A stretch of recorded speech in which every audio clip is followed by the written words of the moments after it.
kai aš pati kokį 10-15 metų ėjau kabutėse iš skausmo, ėjau ir ieškojau ir tas nepadeda, ir tas nepadeda, ir tas nepadeda, ir tas nepadeda, ir tas, ir kur aš tik nejau. Netgi tokia būdavo stadija, kad, žinot, moteris mėgsta rankinuką, va čia taip neštis, nu taip, nu ne ant peties, bet ant pasisvėrus ant dilbio.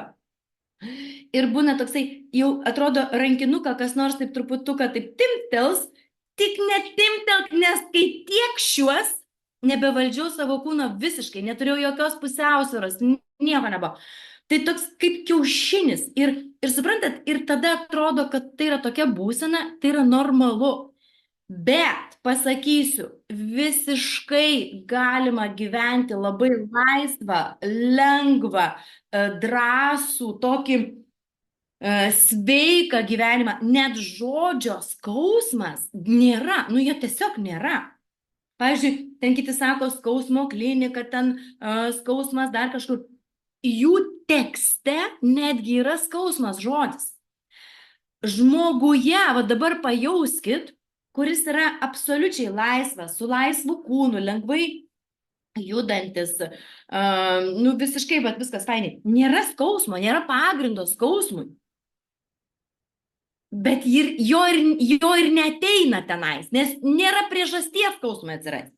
Gali būti iš visokio plano, iš psichologinio, labai daug dalykų tikrai gali būti, aš nenuneigiu pačio kaip skausmo, jo gali būti. Bet jis yra tada labai lengvai sutvarkomas, suvaldomas. Ta prasme, nelieka poreikio jam išlikti, nes jūs žinot, ką daryti su tuo kūnu.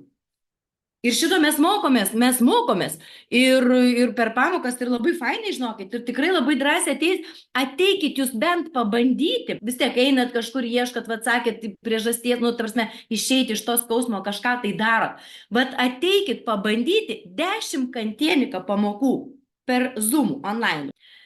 Ir ateikit pabandyti bent į vieną kokią, jeigu gyvai treniruotę pamoką, arba į vat tą 10 per kažkurį tai laiką, nu tai atitinka maždaug gal pusantro mėnesio, ar ne? Tai jūs pati pajausit, kaip jūs jaučiatės. Jūs pačiupinėsit giliau, kas tai yra dirbti su kaulais, susistatyti teisingą struktūrą kaulų, kaulų struktūrą į teisingą padėtį.